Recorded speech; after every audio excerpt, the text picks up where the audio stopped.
मिश्रा, देखिए प्रधानमंत्री मोदी विकास की बात करते हैं लेकिन विपक्ष को उसके बावजूद भी एक अविश्वास है। लेकिन फिर भी कहा यह जाता है कि मोदी है तो मुमकिन है और चारों तरफ विकास का जिक्र वो जिस जगह जाते हैं वो करते हैं। लेकिन संसद का जो मॉनसून सत्र हम देख रहे हैं वो पहले दिन से विपक्षी हंगामे की भेंट चढ़ रहा है।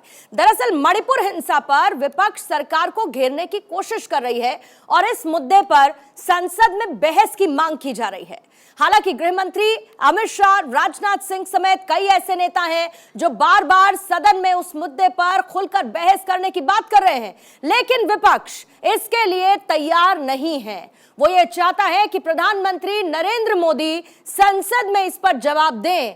यही वजह है कि विपक्षी गठबंधन इंडिया INDIA की तरफ से कांग्रेस ने बुधवार को संसद में सरकार के खिलाफ अविश्वास प्रस्ताव का नोटिस दे दिया और इसी के साथ कांग्रेस ने कहा है कि सरकार पर से लोगों का भरोसा टूट रहा है और अब विपक्ष भले ही सरकार पर तमाम आरोप लगा रही हो, लेकिन ये किसी से छिपा नहीं कि देश का विश्वास प्रधानमंत्री मोदी के साथ है।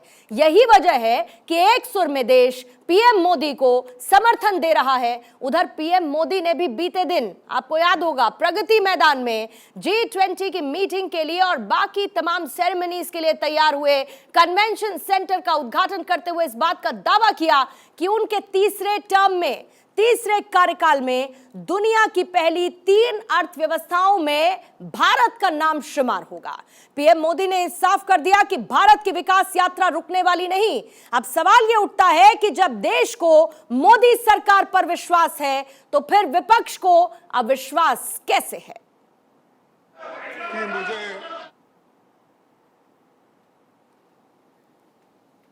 देखिए, प्रधानमंत्री मोदी ने बीते दिन प्रगति मैदान में क्या कहा, पहले आपको वो सुनवा देते हैं।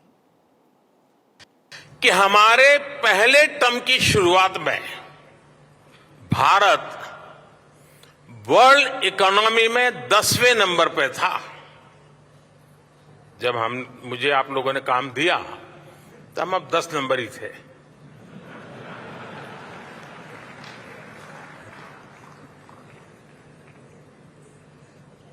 दूसरे टर्म में आज भारत दुनिया की 5वीं सबसे बड़ी इकोनॉमी है।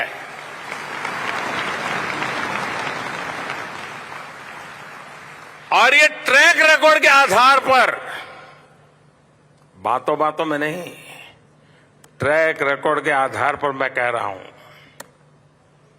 मैं देश को ये भी विश्वास दिलाऊंगा कि तीसरे टर्म में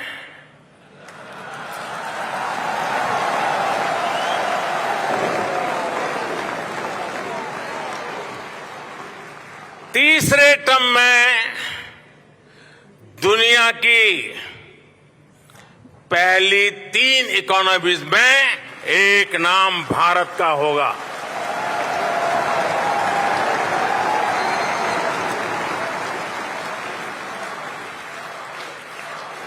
यानी तीसरे टर्म में पहली 3 इकोनॉमी में गर्व के साथ हिंदुस्तान खड़ा होगा। दोस्तों,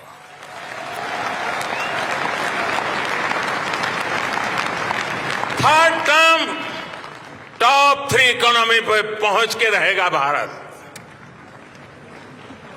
और ये मोदी की गारंटी है।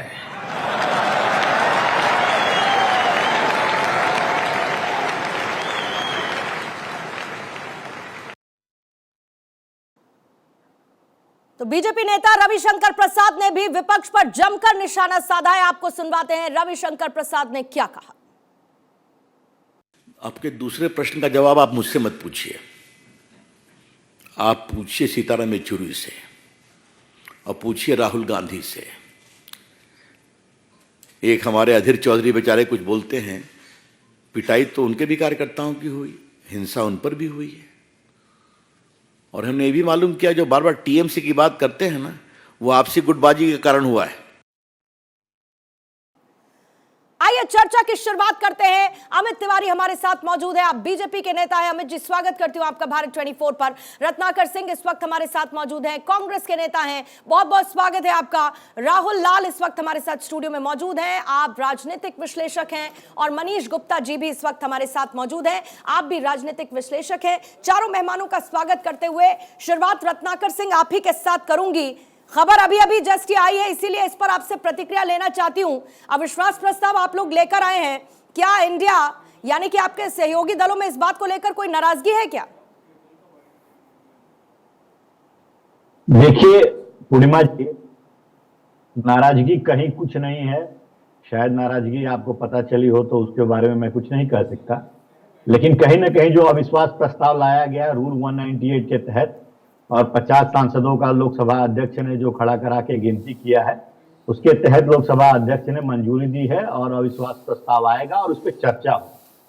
राष्ट्रीय महत्व के मुद्दे पे अगर प्रधानमंत्री नरेंद्र मोदी जी भागना चाहेंगे तो उनको भागने नहीं देंगे। देश की सबसे बड़ी महापंचायत में उनको आना पड़ेगा और जवाब देना पड़ेगा कि मणिपुर आखिर में 80 दिनों से ऊपर क्यों जल रहा है, क्यों वह मणिपुर को की लॉ एंड ऑर्डर को मेंटेन करने में नाकामयाब रहे हैं, क्यों मणिपुर के ऊपर वो अभी तक 36 सेकंड के अलावा 80 दिन में एक शब्द भी नहीं बोले हैं।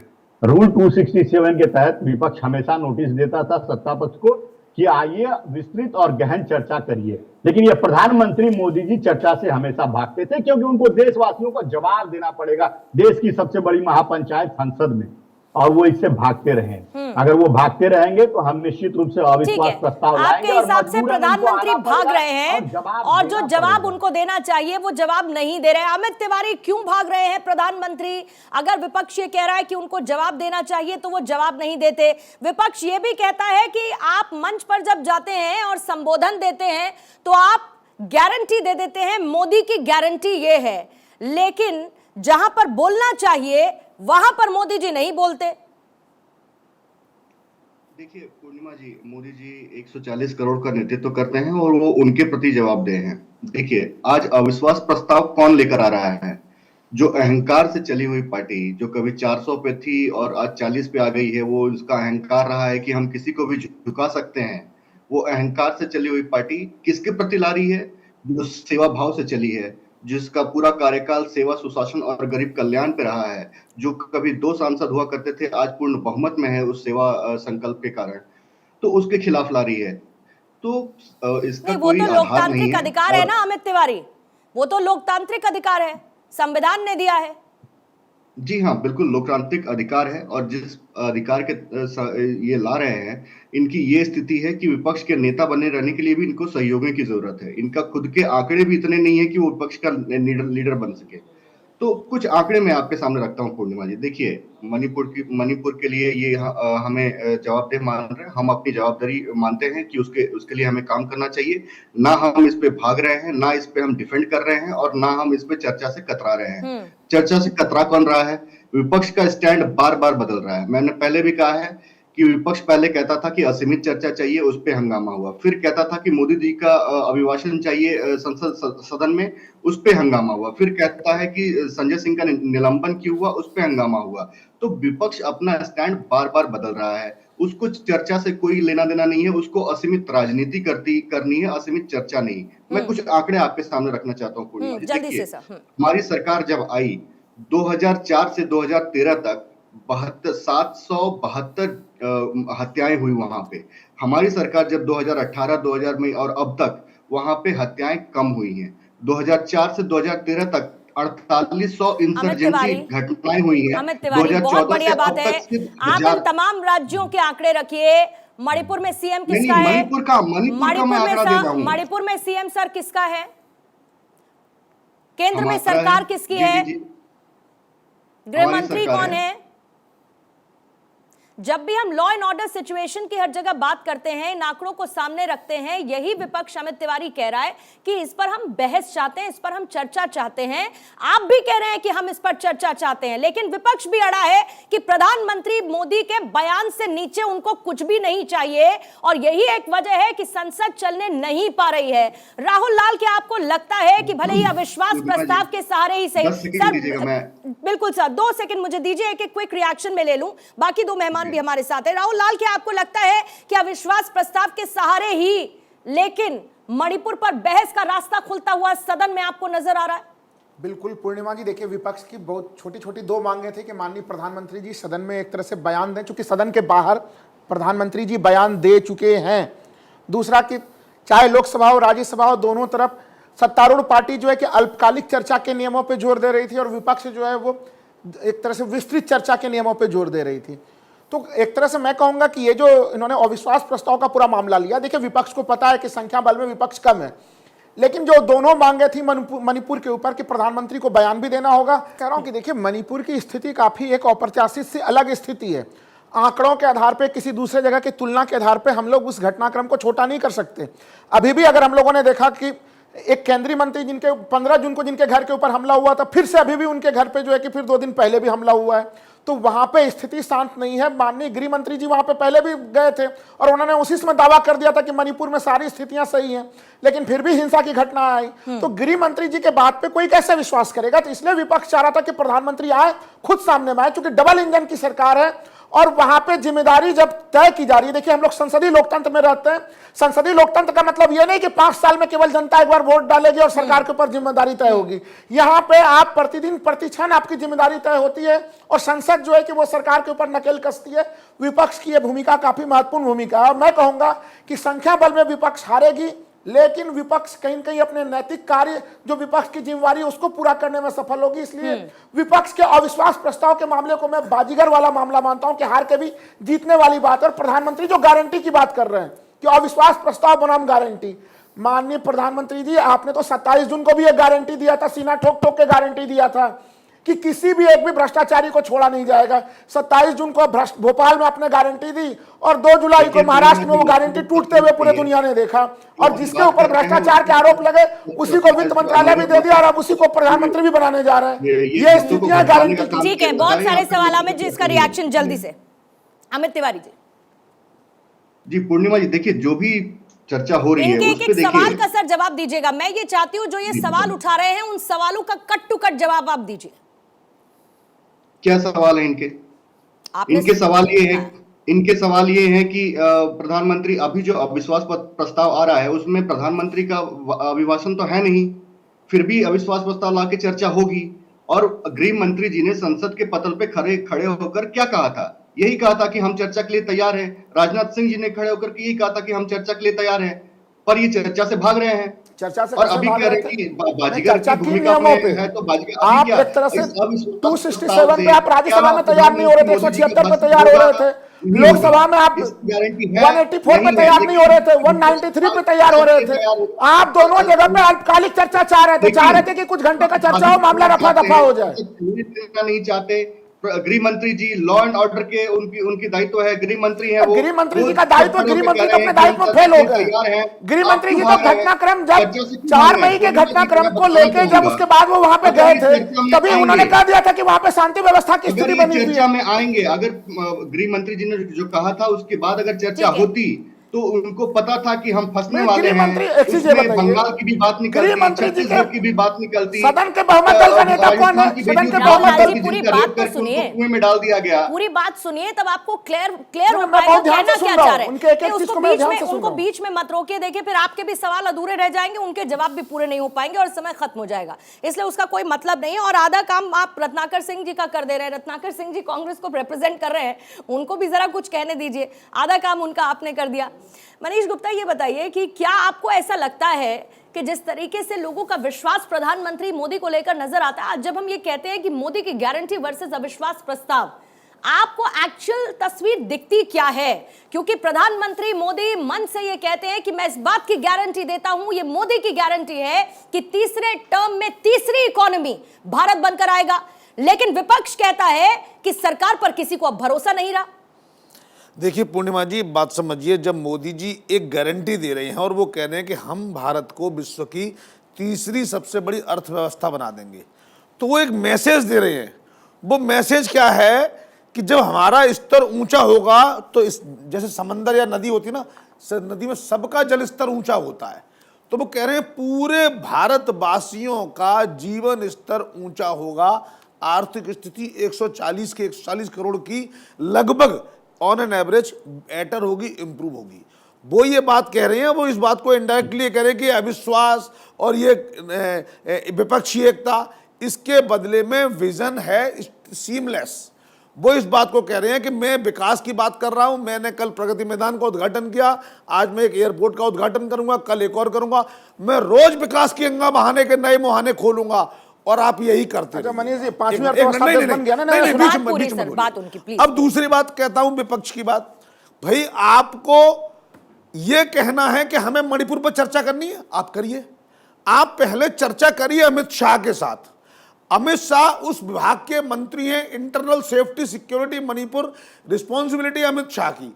अगर आप अमित शाह की बात से संतुष्ट नहीं होते हैं, आपके पास पूरा हक है ये कहने का कि हम अमित शाह की बात अरे भाई, इस सरकार में अरे नहीं, प्रधानमंत्री नहीं, की नहीं, अलावा बीच में चलती नहीं, किसकी है? बीच में नहीं। आप यहाँ पे बोलिए, अगर रेल के डब्बे मैं का भी बोलूंगा, उद्घाटन मैं होता है तो उठ के रेल मंत्री मैं जी उठ नहीं के जाते चला उद्घाटन जाऊंगा। करने के लिए। मैं उठ के नहीं, चला नहीं, मैं तो आप ही की नहीं, बात तो कर रहा नहीं, हूँ। नहीं, नहीं, बीच वंदे में भारत ट्रेनों का बीच में उद्घाटन नहीं कौन बोलिए, करता है? नहीं, नहीं, ऐसे नहीं, ऐसे नहीं, ऐसे तो मेरा नहीं, एक इसमें सेकंड। कहना क्या है? बात पूरी मनीष गुप्ता जी आप अपनी करिए, और उसके बाद सर आपकी कोई भी क्वेरीज या काउंटर्स हो आप रखिएगा ना, किसने रोका आपको? तो मेरा इसमें कहना यह है कि अगर अमित शाह की बात से आप कन्विंस्ड होते हैं, मानो आप कह रहे चर्चा लंबी करनी है हमें, अरे लंबी छोटी जो है, पहले एक बार अमित शाह की पूरी बात आप समझ लो, अपने क्रॉस क्वेश्चन कर लो और उनके फिर जवाब ले लो। और अगर आपको फिर भी लगता है तो आपके फिर रास्ता खुला, फिर मांग कर लेना। आप सदन को बाधित करके देश को क्या मैसेज दे रहे हैं? ये बहुत वाजिब कि- सवाल है, चलो, मैं एक ये सेकंड- बहुत वाजिब सवाल है। रत्नाकर जी से इसका एक मैं रिएक्शन एक- ले लेती हूँ, थोड़ा सा क्योंकि वो काउंटर दे दूं कांग्रेस मैं के जरा सर, क्योंकि वो कांग्रेस को रिप्रेजेंट यहाँ पर कर रहे हैं। रत्नाकर जी, ये बहुत ही वाजिब सवाल है कि आप रुकिए तो सही, आप अमित शाह को सुनिए तो सही, और अगर आप नहीं सेटिस्फाइड हैं तो आपको किसने रोक दिया ये कहने से या इस मांग को दोबारा रखने से कि नहीं हम चाहते हैं कि प्रधानमंत्री इस पर बोले, कम से कम संसद तो चल पाए, संसद हंगामे की भेंट तो ना चढ़े, हमारा टैक्स पेयर का पैसा पानी में तो ना बहे, कम से कम कुछ तो हो। पूर्णिमा जी देखिए, ये भारतीय जनता पार्टी जब मानसून सत्र शुरू होने से पहले ये सर्वदलीय मीटिंग होती है और उसमें कहती है कि आपकी जो मांग रहेगी उस पर हम चर्चा करेंगे। लेकिन जब हम उनको नोटिस देते हैं कि रूल 267 के तहत जो आप आइए और गहन चर्चा करिए, तो ये चर्चा से भागते हैं और सदन को सुचारू रूप से चलाने की पूर्णिमा जी जिम्मेदारी रत्नाकर जी, जो है, मुझे वो मुझे सत्ता ये पक्ष बात की पहले होती है। दिन से याद है, और मैं एक पत्रकार होने के नाते आपको इस बात का रिमाइंडर दे रही हूं कि ये बात सरकार ने डे 1 से कही है कि वो चर्चा के लिए तैयार है। आप ये चाहते हैं, मैंने तो खुद सदन की तस्वीरें देखी और रोजाना 10 बजे यहां पर मैं इसीलिए बैठती हूं ताकि सदन में जो चल रहा है वो दर्शकों तक पहुंचा सकूं। राजनाथ सिंह ने बोलने की कोशिश मेरी बात पूरी की, होने आप लोगों ने एक बोलने 10 नहीं सेकंड, दिया। मेरी बात- अमित अब शाह मेरी ने बात सर पूरी बोलने हो की जाएगी। कोशिश की, आप लोगों ने बोलने नहीं दिया, ये कहते हुए कि हम किसी को नहीं सुनेंगे सिवाय प्रधानमंत्री के, और हूटिंग होती रही, हंगामा होता रहा और सदन हंगामे की भेंट चढ़ता रहा। पूर्णिमा जी मेरी बात पूरी हो जाने दीजिए। प्रश्न वो आपका मूल तो वही है जो आपने पहला प्रश्न किया, दूसरा प्रश्न में भी मूल वही सार वही है, इसलिए मुझे पूरा समय दीजिए, मैं आपके सामने पक्ष रखता हूं। देखिए पूर्णिमा जी, सदन को सुचारू रूप से चलाने का कभी सुषमा स्वराज ने भी कहा था, जब वो विपक्ष में बैठती थी तो कहती थी कि सदन को सुचारू रूप से चलाने की जिम्मेदारी जो है वो सत्ता पक्ष की होती है और विपक्ष की बातों को पूरी सुनना चाहिए उसको। लेकिन आज परिस्थिति उल्टा है, वो सर, अपनी नेता की कलेक्टिव भी होती है बात को भूल जिम्मेदारी। गए। अच्छा सुन लीजिए, दोनों की ही कलेक्टिव होती है जिम्मेदारी, छोटा प्रश्न। सरकार की भी है हम तो चर्चा और के लिए कलेक्टिव तैयार हैं। आपकी भी है। वो अपने रूल के हिसाब से चर्चा करेंगे और बात करना, विस्तृत चर्चा नहीं करना चाहेंगे, गहन चर्चा नहीं करना चाहेंगे, देशवासियों को जवाब नहीं देना चाहेंगे प्रधानमंत्री नरेंद्र मोदी, तो हम विपक्ष का हमारा क्या फायदा? नहीं तो हमारा गृह मंत्री कर्तव्य के है जवाब ये से आप कि संतुष्ट नहीं है ना? प्रधानमंत्री अच्छा को रत्नाकर मंत्री सिंह, को आपका जवाब स्टैंड आपने क्या देना ही नहीं दिया। है? मणिपुर पर आपका स्टैंड क्या, जरा बताइए। मणिपुर पर आपका स्टैंड क्या, जरा बताइए। पूर्णिमा जी, इनसे पूछिए मणिपुर पर कांग्रेस का स्टैंड क्या है?